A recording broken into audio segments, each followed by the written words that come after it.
Olá, eu sou Fábio Bertolozzi e começa agora mais uma edição do RB News. Na fronteira com a Ucrânia, os russos acreditam no seu país. Muitos aceitam as justificativas dadas pelo Kremlin e acham que a invasão, na verdade, é uma operação para defender o seu território. Na região sudoeste de Rostov, muitos russos não acreditam que seu país esteja realizando uma invasão em larga escala da Ucrânia, apesar de viver tão perto da fronteira e da guerra. Não acho que o conflito seja de grande escala, não tenho certeza disso. Lá na Ucrânia há injustiça, os nazistas chegaram ao poder. O que muitos sabem é a narrativa do Kremlin, que os canais oficiais de TV repetem que é uma operação militar especial, limitada ao Donbas, e que Putin teve que seguir esse caminho para proteger a Rússia. Nós assistimos ao noticiário da TV estatal o tempo todo. Entendemos que a guerra não é uma piada e esperamos que Putin realmente nos proteja. Eu não assisto muita TV, vejo principalmente notícias nas mídias sociais. Por exemplo, o feed de notícias da rede VK. Além disso, tem havido muitas informações diferentes. O fato de a Ucrânia ter violado algumas proibições políticas e a Rússia reagiu. Ao mesmo tempo, Putin enviou tropas sem permissão. Putin acusa o país vizinho de ter um regime neonazista e de genocídio. Também diz que Kiev tem o desejo de adquirir uma bomba atômica. O presidente justifica a ofensiva como uma maneira de proteger as autoproclamadas repúblicas de Donetsk e Lugansk. Mas os países ocidentais apontam uma invasão em larga escala por terra, água e ar. O ministro francês das Relações Exteriores, Jean-Yves Le Drian, declarou nesta sexta-feira que Putin usa desculpas, mas quer a submissão da Ucrânia para recriar um império. E aqui no Brasil, os deputados aprovaram o projeto que cria a Lei Paulo Gustavo de ajuda ao setor cultural.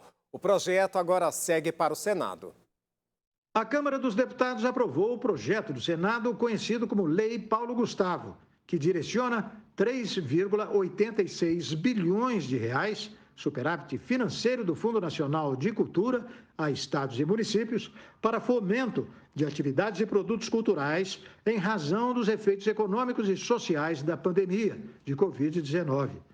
O nome do projeto homenageia o ator e humorista morto em maio do ano passado em decorrência do coronavírus. Vai transferir emergencialmente para os entes federados, estados, capitais e municípios algo em torno de 3,8 bilhões de reais. E é emergencial mesmo a Lei Paulo Gustavo, porque a pandemia ela atingiu fortemente o setor cultural do país. Todos foram atingidos. Os deputados aprovaram também a Lei Aldir Blanc II, que cria uma política permanente de fomento ao setor cultural brasileiro. A Lei Aldir Blanc, que funcionará como um Fundeb da cultura, né? Uma lei que terá um caráter perene, um caráter de lei de Estado, que irrigará o Sistema Nacional de Cultura, que levará a diversidade, a descentralização, como funcionou a Lei Aldir Blanc I, com muito mais densidade, com muito mais consistência, e contribuíram para esta lei não apenas os gestores estaduais, municipais, mas todos os coletivos culturais brasileiros. As duas propostas seguem para o Senado. Ao final da votação, os deputados celebraram a aprovação dos projetos. E viva a cultura brasileira. Muito obrigado. Viva. Obrigado. Parabéns, deputado Guimarães. A gente costuma olhar para o movimento cultural, as pessoas que fazem cultura, deputado Guimarães, que relata essa matéria, ou glamourizando, porque são os que a gente enxerga na TV, ou tratando como boêmio. Esquece que no meio disso tem uma cadeia produtiva, uma série de trabalhadores que não são só artistas, são montadores de cenário, são produtores, são trabalhadores com som. Então, essa cadeia que está sendo protegida. E após 2 anos parado devido à pandemia, o programa Jovem Senador volta com o tema 200 anos de independência, lições da história para a construção do amanhã. O programa seleciona estudantes do ensino médio das escolas públicas por meio de um concurso de redação. Criado em 2010, o programa Jovem Senador já se tornou uma tradição para os estudantes das escolas públicas de ensino médio de todo o país.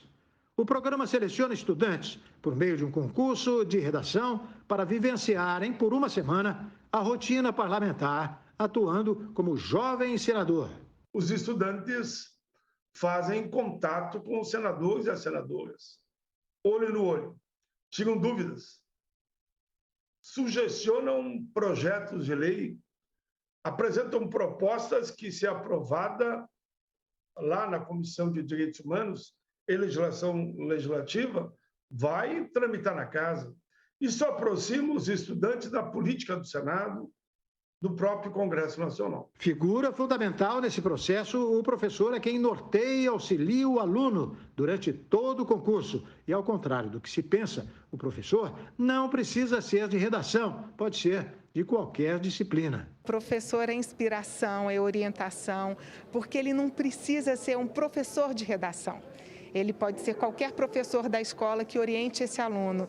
E aí ele vira um farol, né, de conhecimento e de busca desse aluno junto à escola, à Secretaria de Educação. E se o estudante for selecionado, o professor vem com ele a Brasília e acompanha todas as atividades e oportunidades que são oferecidas pelo Senado. Os professores devem sempre ter esse olhar positivo para estimular os jovens a terem a consciência social, para despertar nesses jovens de que nós vivemos em sociedade e ninguém é uma ilha, e que nós temos que ser solidários e temos que dar o melhor de nós para que a sociedade viva em paz.